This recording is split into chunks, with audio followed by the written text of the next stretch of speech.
Hackers ने EVM hack करने का दावा किया है। अभी इसकी पुष्टि हम नहीं कर सकते कि वहां से क्या जानकारी मिल रही है। मुख्तार अब्बास नकवी इस पर क्या कह रहे हैं वो सुन लेते हैं। देश के लोकतांत्रिक व्यवस्था को, देश के पूरी दुनिया में अपना लोहा मनवा चुकी चुनावी व्यवस्था को बदनाम करने का षड्यंत्र और साजिश कर रहे हैं। क्योंकि उन्हें लगता है कि देश में तो ये, उन्होंने बहुत दिन, अभी कुछ दिनों पहले रैली हुई बंगाल में, उसमें भी उन्होंने कहा कि साहब ईवीएम के लिए एक कमेटी बनाई जाएगी और वो कमेटी जो है ईवीएम को बदनाम करेगी पूरे देश में घूम घूम करके।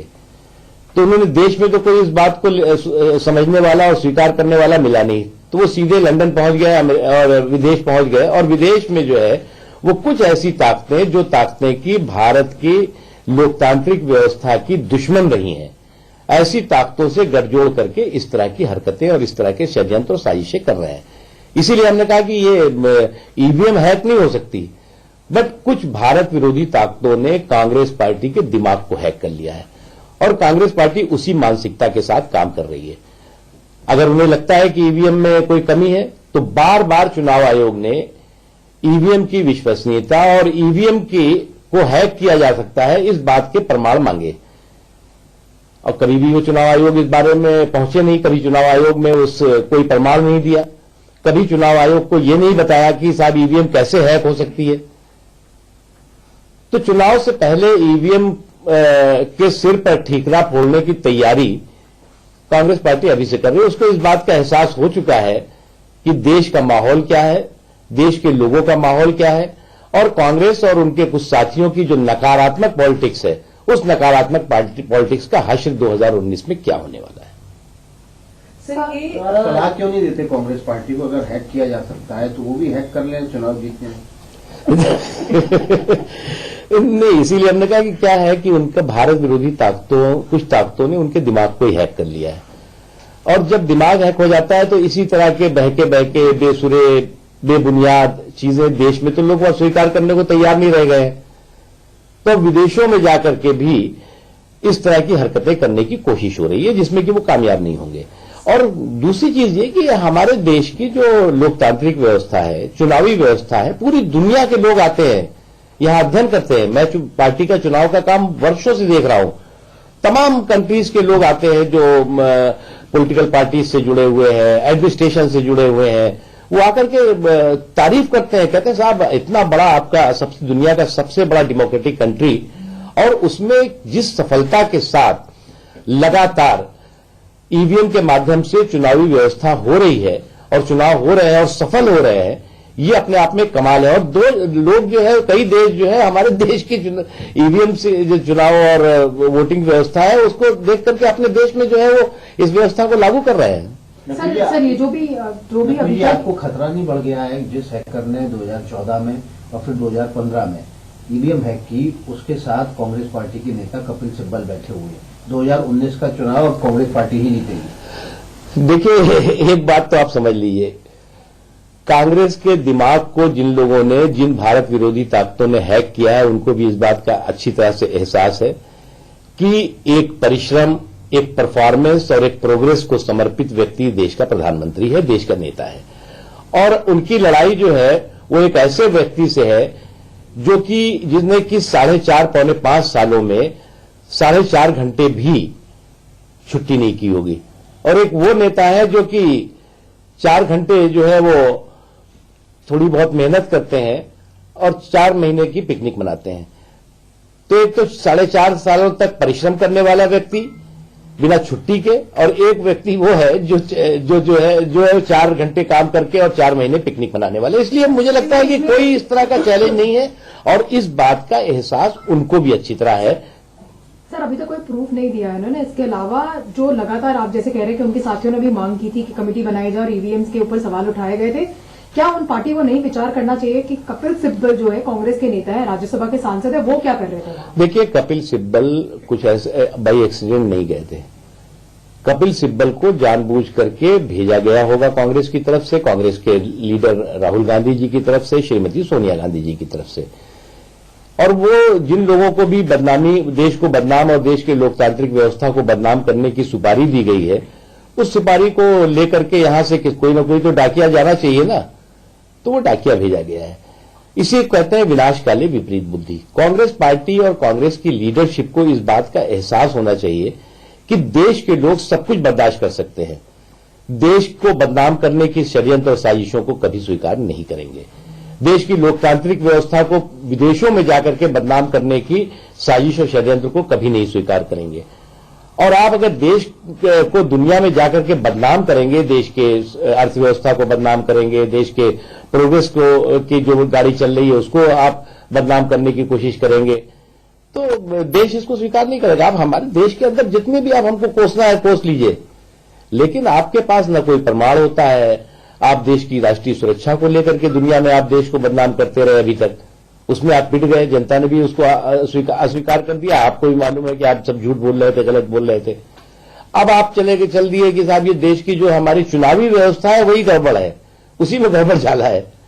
तो इनके दिमाग का हैक हो चुका है भारत विरोधी ताकतों के जरिए। ये प्रेस कॉन्फ्रेंस लंदन में कांग्रेस ने नहीं ऑर्गेनाइज किया था, this was organised by Indian association of journalist, जिसमें कांग्रेस के एक नेता दिखे वहां पर, उन्होंने चार्ज जो लगाया है वो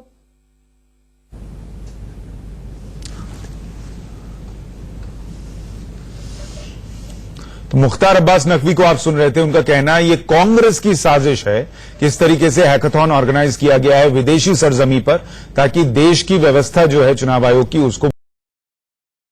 उसको बदनाम किया जा सके और लोगों के मन में संशय पैदा किया जा सके कि ईवीएम हैक हो सकती है।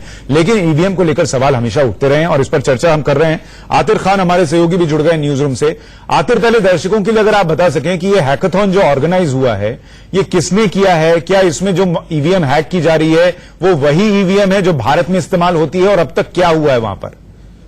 देखिए, अभी इस पे स्पष्टीकरण नहीं आया, लेकिन समझ में ये आ रहा है कि जो ये सैयद शुजा जो साइबर एक्सपर्ट हैं, इन्होंने एक पत्रकारों के सामने अपना दावा किया है। लेकिन ये कि दावा व्यक्ति विशेष का है, जो कि जिन्होंने कई पार्टियों के नाम लिए हैं, कई नेताओं के भी नाम ले दिए हैं। लेकिन आपने देखा है कि अतीत में इस पूरे मामले को लेकर चुनाव आयोग ने कई चुनौतियां दी हैं, लोगों को हैकाथन किए गए हैं। उन्होंने कहा है लोगों से कि अगर ये कोई इसको करके दिखाएगा तो हम इस पे संज्ञान लेंगे, लेकिन आज तक इस तरह की कोई बात नहीं आ पाई।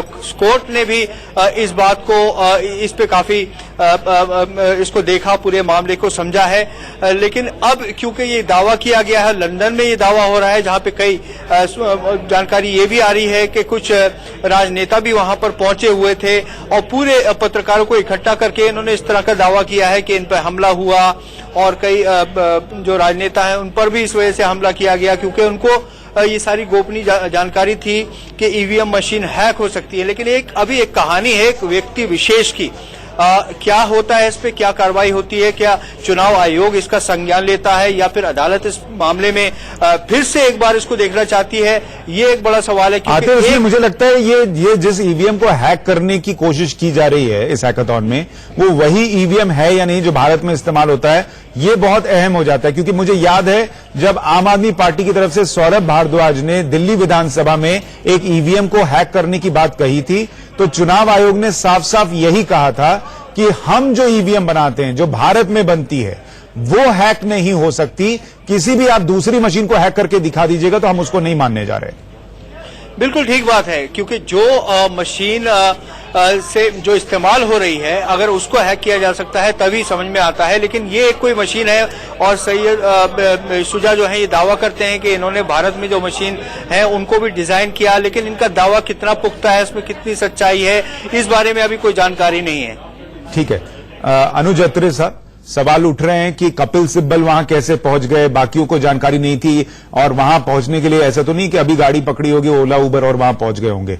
तो क्या जो आरोप लग रहे हैं कि कांग्रेस की साजिश है विदेशी सरजमी पर इस तरीके से चीजों को करके और भारतीय लोकतंत्र को बदनाम करने की, क्योंकि इलेक्शन कमीशन ने यहां भी हैकाथॉन ऑर्गेनाइज किया था, तब तो कोई गया नहीं था। देखिए सुशांत जी, इसको साजिश शब्द मैं सोचता हूं कि एक बहुत ही गलत शब्द होगा, क्योंकि किस प्रकार से हम देख रहे हैं कि आपने भी देखा होगा बीते 2-3 सालों से, खास तौर से विशेष रूप से तमाम प्रदेशों के चुनाव को लेकर के जगह जगह देखा गया है कि सभी विपक्षी दलों के आरोप हैं, और हमने देखा भी है कि किस प्रकार से खबरें आती है कि हर चुनाव में कहीं ना कहीं ईवीएम के ऊपर प्रश्न चिन्ह लग रहे हैं। किस प्रकार से वहां पर कितने ऐसे इंस्टेंसेज आए, लोगों ने लाइव अपना वीडियो रिकॉर्ड करके दिखाया है कि उत्तर प्रदेश के चुनाव में भी हमने देखा होगा, कानपुर में भी ऐसे आया, मेरठ में भी ऐसा है, लोगों ने वीडियो रिकॉर्ड करके अपने मोबाइल से वीडियो रिकॉर्ड करके दिखाया है कि बटन दबाया किसी अन्य राजनीतिक दल पर, बिजली उसकी लाइट जो इंडिकेटिंग लाइट जल रही है वो भारतीय जनता पार्टी के लिए जा रहा है। तो अगर हम पर सर, इलेक्शन कमीशन कहता है 750 से ज्यादा वीवीपैट मशीनों की पर्चियों का मिलान हुआ, एक में भी गड़बड़ी नहीं मिली, ये कैसे हुआ फिर? देखिए, गड़बड़ी ठीक है, वीवीपैट में हम स्वीकार कर लेते नहीं हुई, लेकिन आज ये तो स्वीकार करना पड़ेगा कहीं ना कहीं ईवीएम के, आप चुनाव जीत रहे हैं तो ईवीएम के ऊपर गड़बड़ी नहीं है तो ठीक है, ईवीएम के ऊपर प्रश्न चिन्ह अगर लग रहा है तो इसलिए लग रहा है कि कहीं ना कहीं उनका जो है कुछ ना कुछ माल फंक्शनिंग उसके रिजल्ट्स आ रहे हैं। तो मध्य प्रदेश में क्यों नहीं हो पाया? उस चीज को अगर राजस्थान में क्यों नहीं हो पाया? छत्तीसगढ़ में हैक नहीं हो पाया? मध्य प्रदेश में 100 से ज्यादा शिकायतें आई हैं चुनाव के समय में, 100 से ज्यादा चुनाव की समय शिकायतें आई। ठीक है, मशीन खराब हुई और रिजल्ट कुछ आया, लेकिन अगर हम मांग कर रहे हैं, कांग्रेस पार्टी मांग कर रही है कि अगर हम वापस बैलेट पेपर पर आ जाए तो उसमें क्या दिक्कत है? सबको सब स्वीकार करते हैं उसको, हम भी मानते हैं कि आप वापस बैलेट पेपर पे आप चुनाव करा लीजिए। नहीं सर, दुनिया आगे जा रही है, सवाल ये ना सर, दुनिया आगे जा रही है, आप उल्टा चलने की बात कर रहे हैं। स्वीकार करना पड़ेगा, जितने भी विकसित देश है, आप एक बात बताइए, आप गाड़ी से आते हैं, भी आप अमेरिका की बात करें, जितनी भी वर्ल्ड आते की बड़ी कंट्रीज हैं, सब लोग वापस ईवीएम को छोड़ करके वापस मैनुअल सिस्टम पर आ चुके हैं, बैलेट पेपर्स पर आ चुके हैं। अच्छा, अब ईवीएम की खामियां नजर अगर आ रही आपका पॉइंट पूरा हो यही गया चीज हो, खामियां उससे तो पहले मैं हमारे कुछ देश में बोलना नहीं थी, 2014 से पहले नहीं सुशांत शिकायत जी, है, लेकिन 2014 के बाद सुशांत, हर चुनाव आ रहा हूं सर, आ रहा हूं एक मिनट प्रश्न उठे हैं। ठीक है, मैं ये कह रहा हूं अजीज खान बोलने, फिर आप दोनों को रिस्पॉन्ड कीजिएगा। अजीज जी अपनी बात कहिए।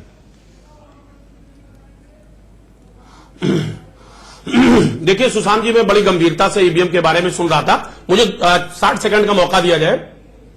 देखिए, आज ईवीएम सवाल के घेरे में ईवीएम बहुत बड़े स्तर पे है। आप 2009 में देखें, जब एनडीए चुनाव हार गई थी तो उस वक्त ईवीएम पे बहुत बड़ा सवाल खड़ा हुआ था, और जीवीएल नरसिम्हा राव और किरीट सोमैया ने भी बहुत बड़ा सवाल खड़ा किया था। इवन की जीवीएल नरसिम्हा राव ने एक किताब भी लिखी थी, डेमोक्रेसी फॉर रिस्क, ये किताब लिखी थी। दूसरी बात, उसी के साथ साथ सुब्रमण्यम स्वामी ने एक याचिका दायर की थी सुप्रीम कोर्ट में, और यहां तक कि उसमें खलफनामा भी दिया था कि लोकतंत्र बहुत बड़े खतरे में है ईवीएम की वजह से।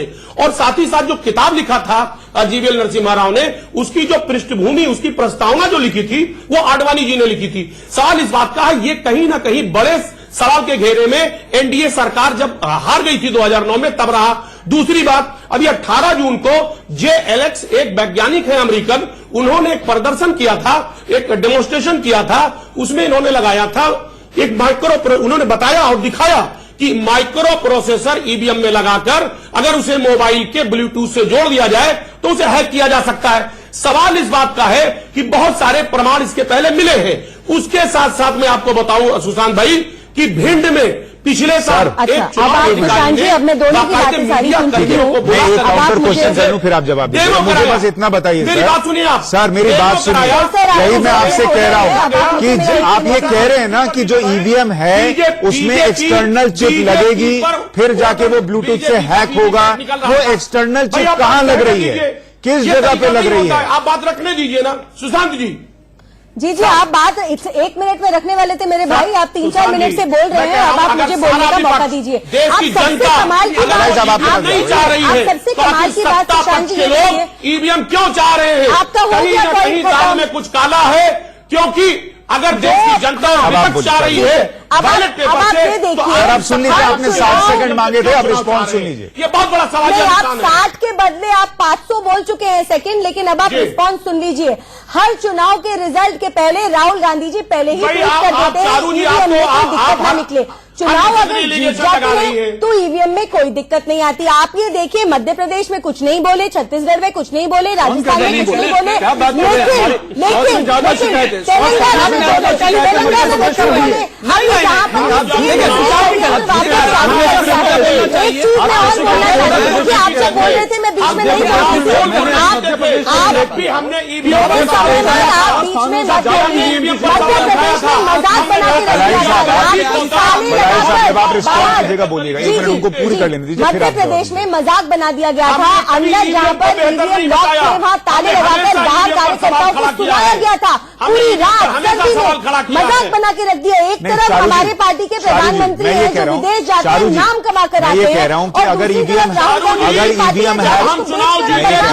ईवीएम हैक नहीं हो सकती, 1 मिनट, अगर ईवीएम हैक नहीं हो सकती तो लंदन में हैकाथॉन हो या कहीं होनोलुलु में, बीजेपी को दिक्कत नहीं होनी चाहिए, उसको साजिश क्यों बताते हैं फिर? उसके हैकर की मैं पूरी बातें सुन रही थी यहाँ पर आने से पहले। हैकर ये कहता है 2014 से मेरे पास है, 2014 से मुझे सब पता है।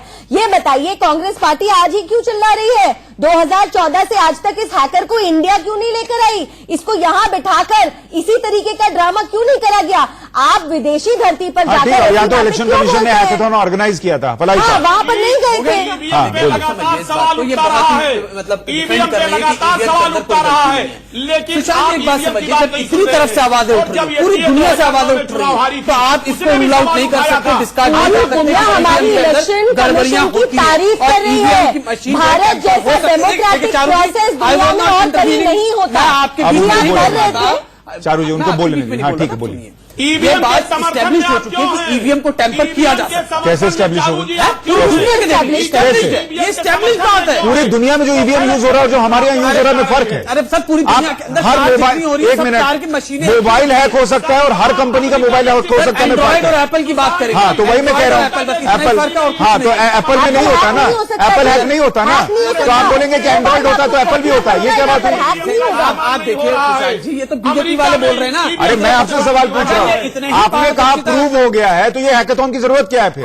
इसीलिए उसको बार बार प्रूफ किया जा रहा है, ताकि बार-बार जो लोग इसको पहले कब हुआ सर? मुझे तो पता ही नहीं चला कब प्रूव हुआ। अफ्रीका के अंदर नहीं हुआ। अरे इंडिया वाला कब हुआ? मैं कह रहा हूँ इंडिया का बताइए ना। अच्छा एक बात बताइए, अमेरिका ने क्यों रिजेक्ट कर दिया? अरे अमेरिका जो करेगा हम करेंगे क्या? ने क्यों रिजेक्ट कर दिया? अमेरिका जो करेगा हम करेंगे क्या? पश्चिम बंगाल में बैलेट पेपर लहरा के लोग लूट रहे थे, अमेरिका में होता है क्या? मेरे पास जवाब है, मैं आपको जवाब देती हूँ। आपको अगर जवाब सुनना है तो मुझे बोलने दीजिए। किया जा सकता है, इसलिए हम इसको सर आप हिंदुस्तान में रहते हैं, मैं कह रहा हूँ आप हिंदुस्तान में रहते हैं, हिंदुस्तान में जो होता है उसकी बात, अमेरिका छोड़ देगा तो हम छोड़ देंगे। अमेरिका क्या है? हम अमेरिका के कुछ लड्डू हैं। जनसंख्या है वो भारत के कंपैरिजन में कितनी कम है? 1 मिनट, आप जवाब देना चाहते हैं तो सुनिए। आप एक तरफ उसकी मिसालें दें। मैं नहीं कह रहा हूँ, मैं आपसे पूछ रहा हूँ। चाइना की बताइए ना, आप चाइना की बताइए। आप ये देखिए, जनसंख्या देखिए, भारत की जनसंख्या देखिए, इस जनसंख्या के साथ हम एक डेमोक्रेटिक प्रोसेस फॉलो कर सकते हैं। चारू साहिबा, आप अपने हिसाब से, अपनी सुविधा के हिसाब से बिल्कुल भी चेंज नहीं कर सकते। कोई स्टेटमेंट चेंज नहीं हो रहा है। अमेरिका का ईवीएम और भारत का ईवीएम अलग है, आप दोनों को कंपेयर नहीं कर सकते। धन्यवाद, धन्यवाद। लेकिन मैं एक बात और बोलना चाह रही हूँ भाई, आपने मुझे बोला चुप हो जाओ, मैं हो गई, अब मेरी बारी है, अब आप मुझे बोलने दीजिए। नहीं, पहले मुझे बोलने दीजिए, फिर आप सवाल पूछिएगा। पार्टी बताइए, आप मेरे को सवाल आप पूछ लीजिए। आप अपने आप में भी इसके खिलाफ थी, अब आपने बोल लिया, अब मेरी बारी है। चारू जी एक मिनट, जनसंख्या अमेरिका चारू जी की, एक मिनट बस मैं कह रहा हूँ। फलाई साहब मुझे एक बात बताइए, आप कह रहे हैं हर जगह प्रूव हो गया कि ईवीएम टैंपर हो सकती है, ईवीएम हैक हो सकती है। चुनाव आयोग ने हैकाथॉन ऑर्गेनाइज किया था, कोई क्यों नहीं किया? मुझे ये बताइए। देखिए चुनाव आयोग नहीं, अब आप बोल चुके, अब मेरे को अपना लंदन में कर सकते हैं, चुनाव आयोग में जाके क्यों नहीं हैक? सुशांत जी, मुझे एक अपना सवाल इसमें ऐड कर लेने दीजिए। जब आप चुनाव प्रक्रिया देखते हैं, भाई 1 मिनट के अंदर जो चिप लगती है, अब 1 मिनट, अब मुझे पूछने दीजिए। जब आप चुनाव प्रक्रिया देखते हैं, मैं बीच में बोलना चाह रही थी, पहले से आपने मुझे मौका नहीं दिया। जब आप चुनाव की प्रक्रिया देखते हैं, दुनिया भर में भारत की जनसंख्या से अगर आप उसको कंपेयर करते हैं, आप कंपेयर कर ही नहीं सकते। वर्ल्ड लार्जेस्ट डेमोक्रेसी है हमारा देश। यहाँ पर जब चुनाव होता है ना, पूरी दुनिया देखती है यहाँ पर चुनाव कैसे हो रहा है, बाद में तालियां बजाई जाती हैं। जब 135 करोड़ लोगों के देश में चुनाव होता है, अप्रिशिएट किया जाता है पूरी दुनिया में। डेमोक्रेसी चल रही है हमारे देश में सिर्फ हमारे चुनाव आयोग की वजह से। और आपको चारू जी जो वो कह रहे हैं, आडवाणी जी ने भी सवाल उठाया। 2009 में आडवाणी जी ने भी सवाल उठाया। इलेक्ट्रॉनिक चीजें जो भी होती है वो अपग्रेड होती चली जाती है। हम लोग भी अपने डिवाइसेस को अपग्रेड करते हैं। 2009 में हैक हो सकती थी, 15 साल पहले की चीज आज भी चलती आ रही है। 2009 में हैक हो सकती थी। 15 साल पहले की चीज आज भी है क्या? आप 15 साल पहले की गाड़ी आज फिएट चलाते हैं क्या? तो आप ये कह रहे हैं 2009 में हैक हो सकती थी, 2019 में नहीं हो सकती? मैं वो सब भी नहीं बोल रही। देखिए मैं आज की बात आपको कर रही हूँ, आज की बात कर रही हूँ। आप यहाँ क्यों नहीं करके दिखाते? अच्छा आप एक काम करिए, आप अपने हैकर को बोलिए भारत आ जाए। आप अपने हैकर को बोलिए भारत आ जाए, यहाँ हमारा ईवीएम हैक करके दिखाए। यहाँ क्यों नहीं करके दिखाता? अनुज जी बोलिए। देखिए सुशांत जी, बहुत देर से चिकम चिल्ली हो गई। मुझे लगता है इतने गंभीर विषय के ऊपर हम आपस में ये तू मैमे में ना फंसे। देखिए हमारे देश का इसमें जो है चुनाव आयोग का और देश के चुनाव का सबसे बड़ा इसमें प्रश्न ये उठता है कि हमारे देश में जो चुनाव हो, ये हमारी सबकी दायित्व है, जिम्मेदारी है कि फ्री एंड फेयर चुनाव होने चाहिए। और कहीं अगर उस पर प्रश्न चिन्ह लग रहा है तो हमें सबको बैठ करके उस प्रश्न चिन्ह के उसके निवारण पर ध्यान देना चाहिए कि आखिर कुछ ना कुछ तो बात होगी, कुछ ना कुछ तो। देखिए ऐसा तो है नहीं कि ये केवल हैकर ने आज वहां पे लंदन में बैठ करके बोला है तो हमारे को आज हमारी आंखें खुली है। ये तो बीते कई वर्षों से हर चुनाव में इस प्रकार के मैं सीधा सा एक सवाल पूछ रहा हूं। देखिए आरोप लगा, सबने कहा हैक हो सकता है, हैक हो सकता है।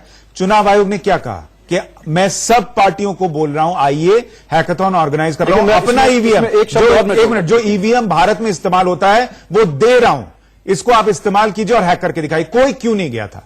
देखिए सुशांत जी, इसमें हैकिंग के साथ साथ एक चीज और भी है क्या? जो माल फंक्शनिंग है। आप हैकिंग तो एक अलग छोड़ दीजिए, मशीन में जो ये इलेक्ट्रिकल डिवाइस है, अब इसमें देखा है कि हमें कितनी दफा सुन लीजिए, मैं बीच में किसी के नहीं बोलता। देखिए माल फंक्शनिंग, देखिए माल फंक्शनिंग की कंप्लेंट मध्य प्रदेश में अभी जो हमारी इन्होंने जिक्र किया है की बात करो, माल फंक्शनिंग तो किसी मध्य प्रदेश में 100 से ज्यादा कंप्लेंट्स आई है मशीनों की माल फंक्शनिंग। अच्छा, आपको पता है उत्तर प्रदेश के चुनाव जो लोकल बॉडीज के चुनाव हुए थे उसमें ऐसी कंप्लेंट्स आई कि बटन दबाया उन्होंने, चुनाव आयोग हर चुनाव में एक्स्ट्रा ईवीएम्स और वीवीपैट्स इसीलिए भेजता है कि माल फंक्शनिंग होगी तो रिप्लेस हो जाए। देखिए वो खराबी के अलावा उसमें ये होता है कि बटन दब रहा है कहीं वोट की लाइट जल रही है किसी और को।